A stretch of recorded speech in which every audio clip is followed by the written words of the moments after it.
उपस्थित सम्पूर्ण आदरणीय दाजुभाइ दिदीबहिनीहरू, करिब 5 महिना अगाडि सरकारले जबरजस्ती झुटा मुद्दा लगाएर मलाई यहीँबाट उठाएर लिएर गएको छ।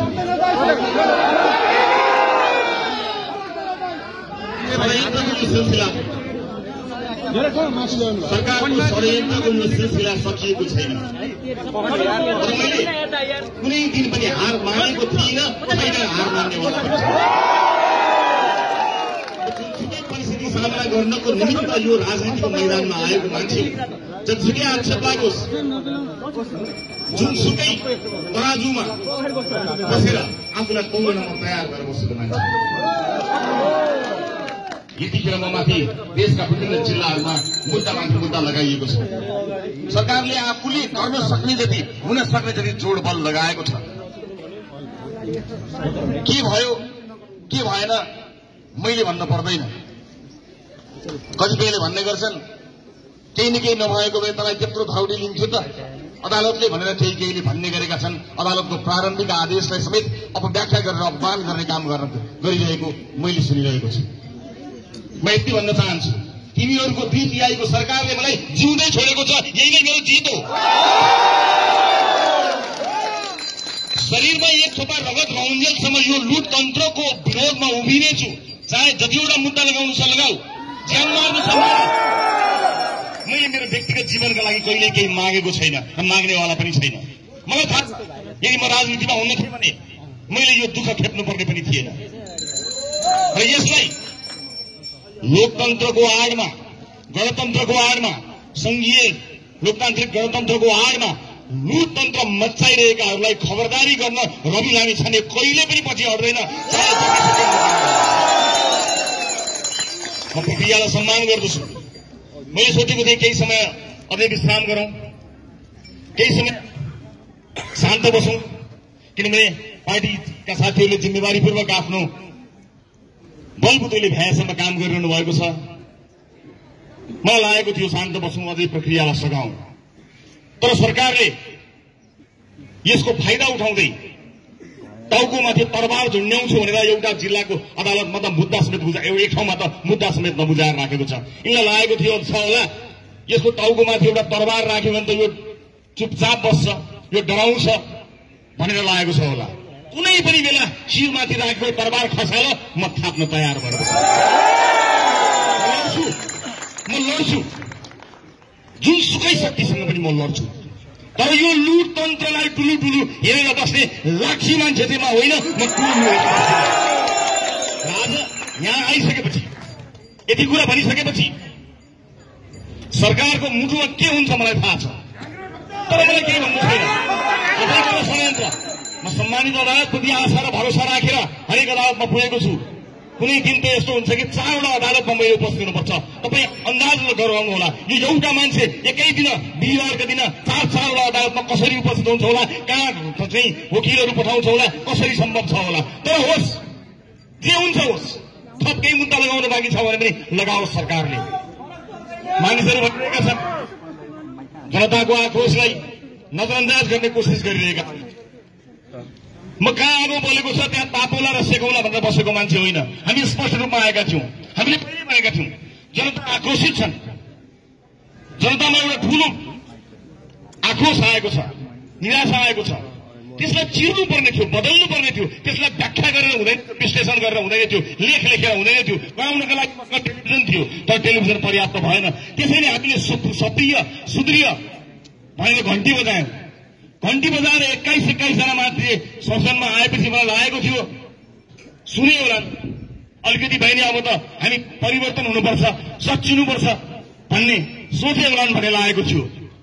तर यिनीहरू घण्टी फुटाउनतर्फ लागे, हामीले सिंहदरबारमा घण्टी बजाएको थियो, यिनीहरू घण्टी फुटाउनतर्फ लागे।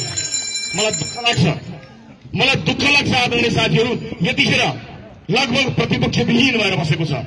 म संचारकर्मी साथीहरूलाई यसरी सरकारी पक्ष विनम्रतापूर्वक अनुरोध गर्न चाहन्छु, यतिखेर सशक्त दह्रो प्रतिपक्षको आवश्यकता छ। यदि तपाईँको इन्टेन्सन लोकतन्त्र बचाउने हो भने, लोकतन्त्रको घोल ओढेर देश लुट्ने हो भने तपाईँको मुखमा लोकतन्त्र र गणतन्त्र सुहाउँदैन। नलिनुहोस् त्यो नाम होइन। साथै लोकतन्त्र बचाउने हो भने प्रतिपक्ष भन्नुहोस्, यतिखेर प्रतिपक्ष मोर्चा बलियो हुन जरुरी छ। म संसारप्रेमी साथीहरूलाई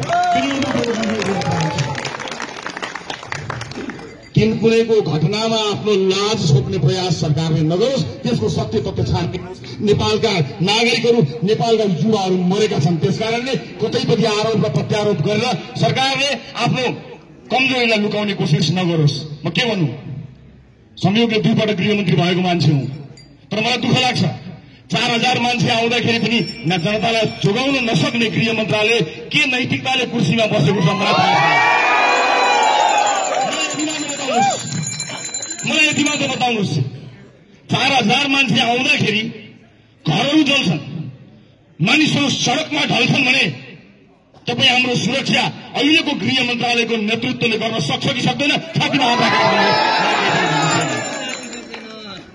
पटक पटक हाम्रो डीएनए टेस्ट गर्ने कुरा हुन्छ, तिमीहरू केवादी हो, कहाँवादी हो, कस्तोवादी हो। पटक पटक राष्ट्रपाले कतिवटा जाँच दिनुपर्छ? हामीले लेखेर, बोलेर, देखिएर, भनेर ठाउँ ठाउँमा हामीले बताइसकेका छौँ हामी के हौं, को हौं। वर्तमान संविधानलाई मानेर, व्यवस्थालाई मानेर, परिवर्तनलाई स्वीकार गरेर आएको राजनीतिक दल हो रासोपा। कतिपटक सुन्न चाहनुहुन्छ? गणतन्त्रवादीको कित्तामा छैनौ कि भनेर लुटतन्त्रलाई प्रश्रय दिनका लागि गणतन्त्रवादी होइनौ कि लोकतन्त्रवादी होइनौ कि भनेर हिलो छाप्ने जुन प्रयास गरिरहनु भएको छ, म तपाईहरुलाई स्पष्ट पार्न चाहन्छु। जहाँ तपाईँ उभिरहनु भएको छ त्यो गणतन्त्र होइन, तपाईले गणतन्त्रको खोल ओढ्नु भएको छ, लोकतन्त्रको खोल ओढ्नु भएको छ। रासोपा खोल ओढ्दैन, रासोपाले आफ्नो कुरा स्पष्टसँग राखेको छ। तर तपाईको करतुत लुकाउनका लागि तपाईको कित्तामा उभिएर फोटो खिचाउने रहर रासोपालाई छैन। जनताको पक्षमा रासोपा छ, परिवर्तनको पक्षमा रासोपा छ। त्यसैले उपस्थित आमाबुवा, दाजुभाइ, दिदीबहिनीहरू, हामीले फेर्नुपर्ने धेरै कुराहरू छन्। त्यसैका लागि हामी प्रतिबद्ध भएर आएका छौं। हामी हिंसाको विरोधी हौं, कुनै पनि किसिमको लुटपाट, हिंसाका गतिविधिहरू नहुन् भन्ने कुरामा हामी सचेत छौं र लोकतन्त्र भन्दा उन्नत तन्त्र कहीँ कतै आजसम्म देखिएको छैन। यो कुरामा हामी स्पष्ट छौं, प्रतिबद्ध छौं। तर लोकतन्त्रको नाम दिएर आफ्नो वर्षौंको लुटलाई अनुमोदन गर्ने जुन दुष्प्रयास नेतातन्त्रले गरिरहेको छ, लुटतन्त्रले गरिरहेको छ, त्यसका विरुद्ध त ज्यान गए पनि हामी पछि हट्नेवाला छैनौं, निरन्तर लागिरहनेछौं। उपस्थित दाजुभाइ, दिदीबहिनीहरू, कुन बेला कतिखेर सरकारले मेरो आवाज थुत्नेछ मलाई थाहा छैन। मेरो आवाज थुतियो भने त्यो आवाज बन्न तपाईले प्रतिबद्धता व्यक्त गर्नुपर्नेछ। रासोपा कमजोर पार्न सकिन्छ कि, रासोपालाई फुटाउन सकिन्छ कि, रासोपालाई टुटाउन सकिन्छ कि, विभाजित गर्न सकिन्छ कि भन्ने कुरामा मानिसहरू लागि परिरहेका छन्। म तपाईलाई प्रतिबद्ध हुनको निमित्त आह्वान गर्न चाहन्छु। हामीसँग एउटै उपाय छ, जुन बाटो हामी रहेका छौं, लोकतान्त्रिक उपाय। लोकतन्त्रको बाटो गरेर हामीले शान्त विद्रोह गर्यौं, तर हामीमाथि प्रतिशोध साँझो राज्यले के चाहिएको हो सरकारलाई? मैले पार्लियामेन्टमा उभिएर भनेको थिएँ, 2/3 सरकार, यो दुईटा ठूला राजनीतिक दल मिलेर बनेको सरकार, यो त सफल हुनेवाला त छैन। अलग अलग तपाईहरुले के गर्नुभयो देखिहालियो। शब्दहरूमा अन्यथा नलिनु होला। दुईटा चोर मिलेर साधु हुँदैन। यसलाई मिठे गरी पनि भन्न सकिन्थ्यो होला, तर मेरा तीता अनुभवहरूले थाहा छैन मेरो स्वरमा ती मिठास आउँछन् कि आउँदैनन्, अथवा त्यो मिठास आउन कति समय लाग्छ मलाई थाहा छैन। त मैले पार्लियामेन्टमा स्पष्ट रूपमा भनेको थिएँ, यो ऐतिहासिक भूल हुन्छ। यदि यो सरकारले डेलिभरी दिन सकेन भने त्यसको परिणाम के हुन्छ भन्ने कुरा तपाईले सोच्नु भएको छ? मैले संसदमा उभिएर भनेको थिएँ, आज परिणाम देखिएको छ। संविधान संशोधन गर्छु भनेर बसेको सरकार झन्डै संविधान नै फेल हुने अवस्थामा पुग्दाखेरि पनि अझै चेतेको छैन। यतिखेर पनि उ सोचेर बसेको छ रविना मिसाललाई कहाँबाट थुन्ने होला भन्ने योजना बनाएर बसेको छ। थुन मलाई थुनेर संविधान बाँच्छ, व्यवस्था बाँच्छ, देश बाँच्छ, जनता खुसी हुन्छन् भने तयार। मैले हात पहिला पनि देखाएको छु, अझै पनि लगाऊ हत्करी म तयार भएर बसेको छु। मलाई कुनै दुःख छैन, तर गलत भइरहेको छ। जो व्यवस्थाप्रति प्रतिबद्ध भएर आएको छ, जसले परिवर्तनलाई स्वीकार गरेर आएको छ, त्यसमाथि यो किसिमको अन्याय र अत्याचार जुन सरकारले गरेको छ, सड़कमा उभिएको आक्रोश राजालाई विश्वास गरेर आएको आक्रोश मात्र होइन, यिनीहरूलाई दण्डित गर्नुपर्छ। जसले दण्डित गरे पनि हुन्छ भनेर आएको। मलाई थाहा छैन बाहिर आएका मानिसहरू कति राजावादी हुन्, कतिले राजालाई मानेर आएका हुन्, मलाई थाहा छैन। तर यिनको तन्त्र यिनको नेता तन्त्र अन्त्य हुनुपर्छ भनेर त्यो आक्रोश भोग्न चाहिँ आएका हुन् मलाई थाहा छ। यही चाहिँ मलाई थाहा छ। उपस्थित आमाबुवा दाजुभाइ दिदीबहिनीहरू, अब हामीसँग धेरै उपाय छैन। हामी हिंसात्मक आन्दोलन गर्न चाहँदैनौँ। राष्ट्रपालले पोखरामा आन्दोलन गर्यो, तिमीहरू पनि उस्तै हो भनेर कसैले भने उस्तै होइन। मानवाधिकारवादीहरूले आएर मलाई भनेका थिए तपाईहरूले गर्नुभएको आन्दोलनबाट पोखरामा एउटा पाठ पनि छैन, यस्तो पो आन्दोलन। तर घुसपेट भयो हाम्रो आन्दोलन पनि हामीले देख्यौं। जुन दिन अदालतमा मुद्दा बुझायो हाम्रो पार्टीले विज्ञप्ति निकालेर भन्यो अब कुनै पनि आन्दोलन नगर्नु होला, किनकि सरकारको हातबाट अब अदालतमा गएको छ, हामीले अदालतलाई सम्मान गर्छौं भनेर भनेका हौं। तर यिनलाई त्यो पनि रुचेन। के रुच्छ यिनीहरूलाई? व्यवस्थाको पक्षमा बसेर निर्वाचनका माध्यमबाट 21 जना सांसदहरू लिएर आउँदा यिनीहरूलाई रुचेको छैन, पचेको छैन। मैले धेरै कुरा भन्नु छ, तर म चितवनका जनता मार्फत केही कुरा भन्न चाहन्छु। मलाई आज यति मात्र बोल्ने अनुमति दिनु होला। मैले चितवनलाई बताउनु छ, चितवनले मेरो लागि दुई पटक असुर ग्यास लाठी खाएको छ, टाउको फुटाएको छ, रगत बगाएको छ। मेरो लागि परिवर्तनका लागि चितवनले एउटा लहर ल्याएको छ। 21 जना सांसद विभिन्न ठाउँबाट जितेर ल्याए तापनि त्यो श्रेय चितवनलाई दिँदाखेरि कसैले चित्त नदुखाउनु होला, किनकि यो दुई क्रान्तिको सुरुवात चितवनले गरेको हो। मैले मेरो प्यारो चितवनलाई गएर बताउनु पर्नेछ ममाथि के भयो। 84 दिन यिनीहरूले मलाई के गरे?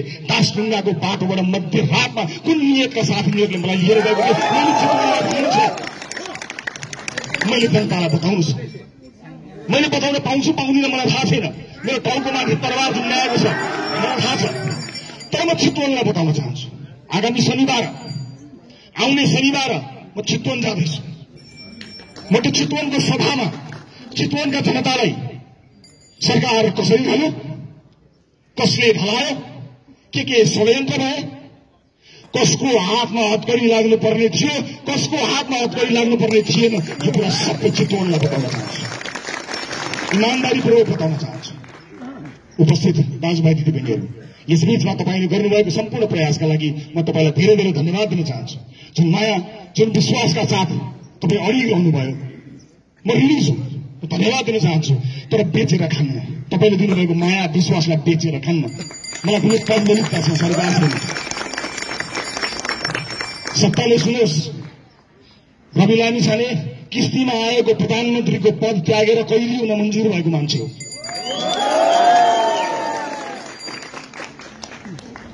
व्यक्ति जित्नु ठुलो कुरो होइन। मसँग एउटा विश्व रेकर्डको सर्टिफिकेट पनि छ। प्रधानमन्त्रीको घरको सर्टिफिकेट भएर सिंहदरबारमा एउटा फोटो टाँसिन्थ्यो होला। त्यसले के फरक पर्छ? त्यसले फरक पर्दैन।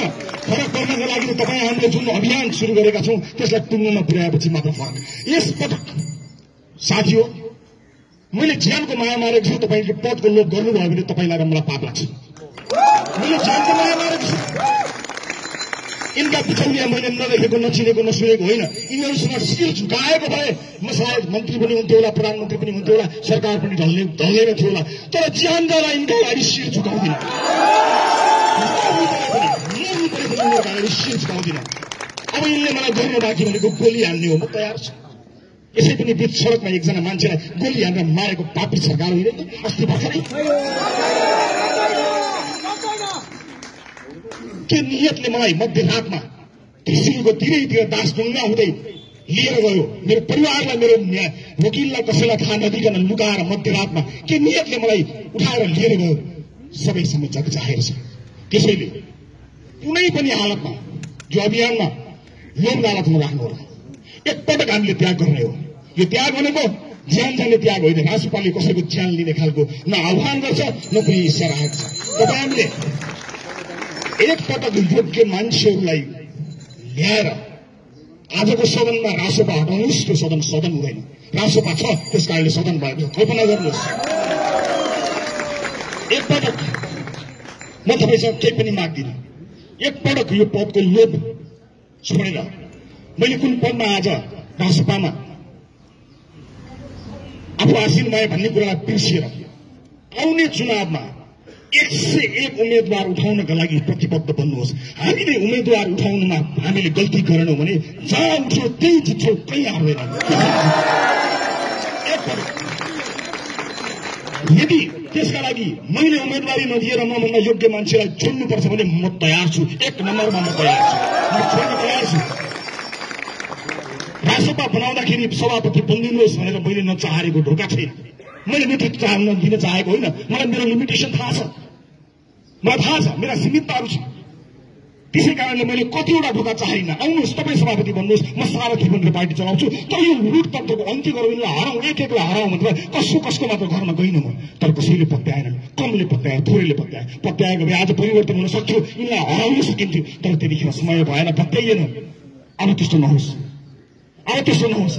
आज पनि राष्ट्रसभाको सभापति म बन्छु भनेर कोही आउँछ भनेर छाती ठोकेर हाँसेर साँचो तयार भएर बसेको छु। तर यो अभियान गर्न दिनु हुँदैन साथी, यो अभियान गर्न दिनु हुँदैन। आफ्नो पद, आफ्नो सानो लाभको घेराभित्र बस्यौँ भने तपाईँ हामी सकिन्छौँ, हामी सकियौँ भने यिनीहरूको राज चलिरहन्छ। यसलाई अनुमोदन गर्न दिनु हुँदैन। जनआक्रोश बाँकी नै छ। त्यो आक्रोशलाई हामीले सम्बोधन गर्नुपर्ने हुन्छ। त्यसका लागि हामी तयार हुनुपर्छ। कसैलाई गाली गरेर, कसैलाई होच्याएर केही हुनेवाला पनि छैन। र फेरि पनि तपाईँलाई भन्न चाहन्छु, सरकारबाट हामी होसियार हुनुपर्छ। 4000 मान्छे आउँदाखेरि यो सरकार जनतालाई जोगाउन सक्दैन। यो संसारको, यो सरकारको गृहमन्त्रीज्यूलाई म के भन्नु भने उनी प्रतिशोध सानी जस्तो होला। बिहाको बुझे गरेर गएका उमेर पुगेका अन्तर्जातीय टोलीलाई पक्रनको निमित्त मुम्बईसम्म पुलिस पठाउन सक्ने यो सरकार यहाँ 4000 मान्छे आउँदा जनता जोगाउन सक्दैन। भिजिबिलिटी गुमाइसकेको सरकारले कुन नैतिकताका आधारमा बसेको छ मलाई थाहा छैन। सरकारको औचित्य समाप्त भइसकेको छ र संसदबाट बलियो सरकार बन्ने बाटो पनि यिनीहरूले बन्द गरे। दुईटा ठुला दलहरू मिलेर लोकतन्त्र बचाउन, संविधान बचाउन होइन, एक अर्काका भ्रष्टाचारी बचाउनका लागि देखाउ बचाएर थुनेर बिलामी छाड्नलाई तयार छु। म पार्टीको जिम्मेवारीमा फेरि फर्किनेवाला थिइनँ। तर यिनीहरूले मैले उच्च नैतिकता देखाउँदाखेरि यिनीहरूले यो प्रतिशोधलाई अनुमोदन गर्नेछ। त्यस कारणले मैले अब बेला भएको छ, अब चाहिँ पार्टीको नेतृत्व पनि सम्हाल्छु। जुन दिन थुनिन्छु तर जबसम्म रहन्छु तबसम्म पार्टीलाई फेरि अर्को एउटा नेतृत्व दिएर त्यसैले दाजुभाइ दिदीबहिनीहरू, मेरा बाँकी कुरा म चितवनमा भन्नेछु। चितवनमा केही विशेष कुरा भन्नु छ। मैले अघि पनि भनिहालेँ, सभा आउँदो शनिबार चितवनमा हुनेछ। यो सरकारले मलाई फेरि थुनेछ भने यसको विश्वास छैन। थुनेछ भने पनि सभा गर्नुहोला, छुनेछ भने पनि सभा गर्नुहोला, पार्टीको काममा निरन्तरता दिनुहोला। म आज पार्टीको अब बैठकमा बस्नेछु। साथीहरूलाई के गर्नुभएको छ यसो बुझ्ने कोसिस गर्छु। यो अप्ठ्यारो परिस्थितिमा आफ्नो ठाउँबाट सघाउने तपाईँ सम्पूर्णलाई म फेरि पनि धन्यवाद दिन चाहन्छु। यो जिम्मेवारी मेरो उपस्थितिमा जिम्मेवारी सम्हाल्नुभएका पार्टी पङ्क्तिका सम्पूर्ण नेता कार्यकर्ता सदस्यज्यूहरू, विशेष गरी सबैजनालाई, सबै तह र तबकाका साथीहरूलाई म विशेष धन्यवाद दिन चाहन्छु। विभिन्न राजनीतिक दल र दलका नेताजीहरूलाई म धेरै धन्यवाद दिन चाहन्छु। अप्ठ्यारा बेलामा पनि हाम्रा लागि तपाईँले दिनुभएको त्यो आवाज, तपाईँले बोल्नुभएको त्यो शब्दहरूले हिरासतमा बसेर कयौं पटक मेरो आँखाबाट आँसु खसेका छन्। म तपाईँलाई धन्यवाद दिन चाहन्छु। यो अप्ठ्यारो परिस्थितिमा डिपिआईको सरकारसँग नडराइकन प्रतिपक्ष भएर पनि मेरा पक्षमा बोल्नुहुने अन्य विभिन्न राजनीतिक दलका नेता कार्यकर्ताज्यूहरूलाई म धेरै धेरै धन्यवाद दिन चाहन्छु। र आम सञ्चार माध्यम, आम नागरिक समाज जसले सरकारको यो प्रतिशोधलाई बाहिर ल्याउनमा मद्दत गर्यो, म सबैलाई धेरै धेरै धन्यवाद दिन चाहन्छु। बाँकी कुरा चितवनमा विशेष कुराहरू मैले बताउनु पर्नेछ। चितवनको सभामा आउने कोसिस गर्नुहोला। म यहीँबाट सबैलाई अनुरोध गर्दै आफ्नो भनाइ टुङ्ग्याउँछु। सबको जय, जय हिन्द।